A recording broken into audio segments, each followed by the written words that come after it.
Ustaz, mengenai kotoran kucing bukan najis. Apakah memang benar kaidahnya seperti itu? Ya, memang itu pendapat saya.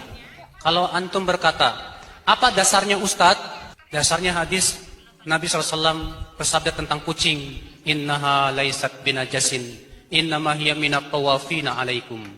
Sesungguhnya ia tidak najis. Dan sesungguhnya ia hanyalah binatang yang berkeliling di antara kamu. Sebagian orang mengatakan maksud hadis itu bukan kucing, tapi bekas minumnya.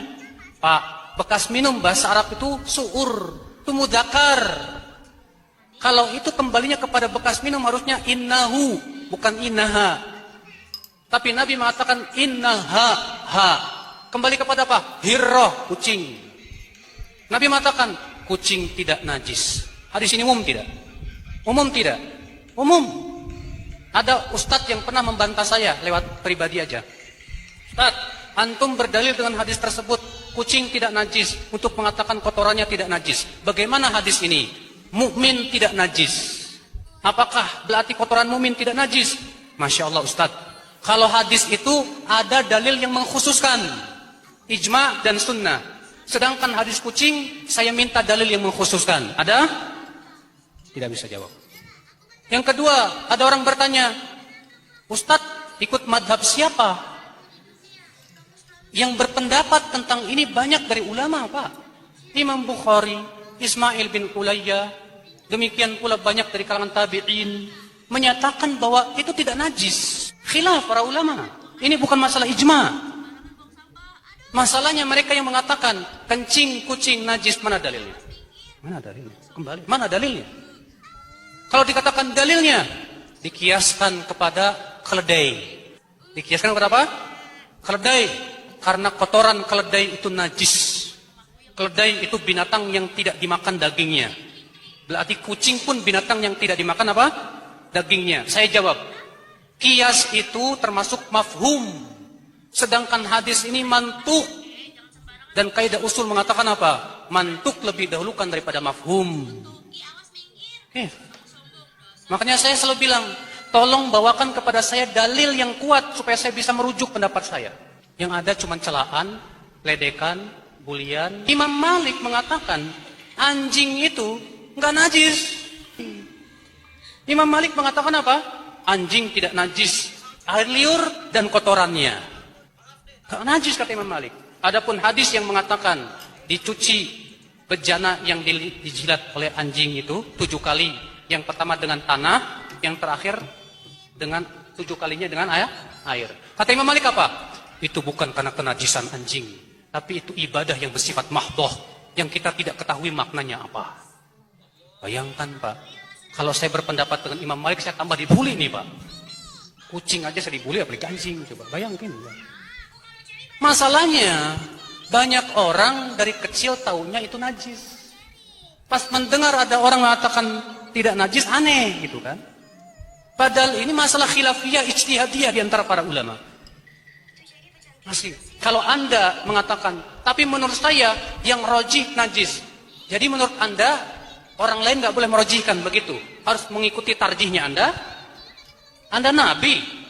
La haula wala quwata illa billah. Maka dari itulah Pak, Anda yang mengatakan kencing kucing najis. Silahkan setelah kajian kita diskusi. Saya bersedia. Anda yang punya dalil, tolong sampaikan ke saya. Hujah-hujah Anda, dalil Anda yang mengatakan bahwa itu najis. Kalau Anda berdalil dengan pendapat ulama mazhab Syafi'i, ingat Pak, ulama mazhab Syafi'i diselisih oleh ulama yang lain. Sama-sama ulama. Kalau sama-sama ulama berselisih, apa yang harus kita lakukan? Kembalikan kepada dalilnya. Mana dalilnya? Bukan malah saling meledek, bukan malah membuli, bukan malah mengejek. Itu perbuatan orang jahil. Perbuatan orang bodoh itu di saat tidak bisa bawa dalil, bisanya ngejek, bisanya ngebuli. Kalau orang alim tidak ngejek, dia akan bantah dengan ilmiah.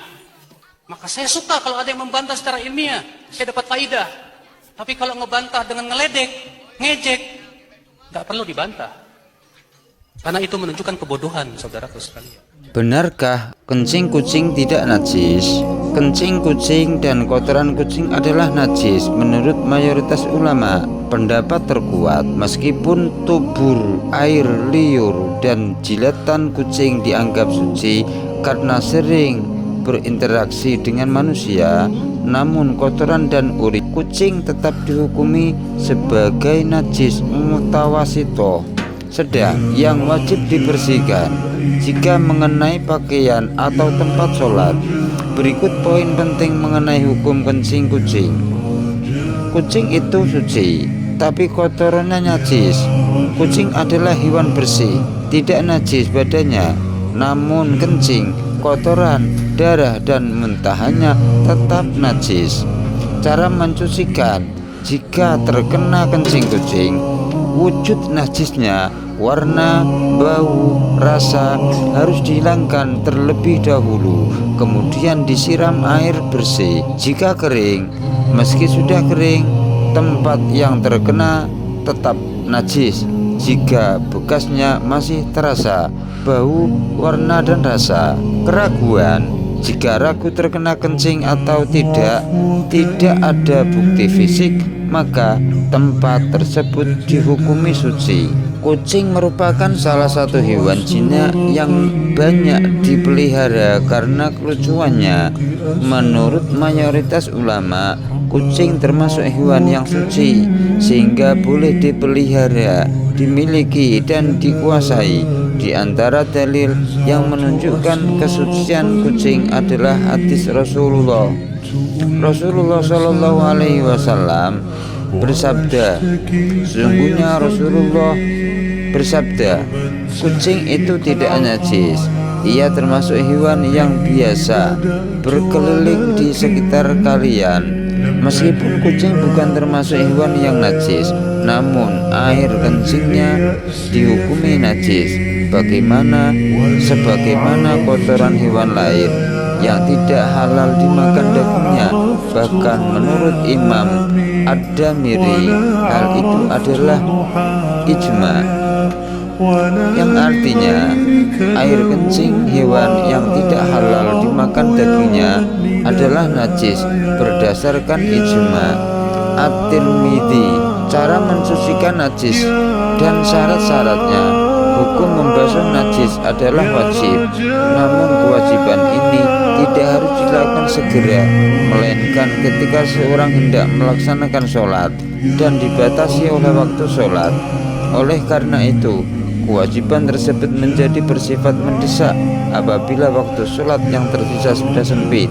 Ibrahim bin Muhammad bin Ahmad Al-Bajuri.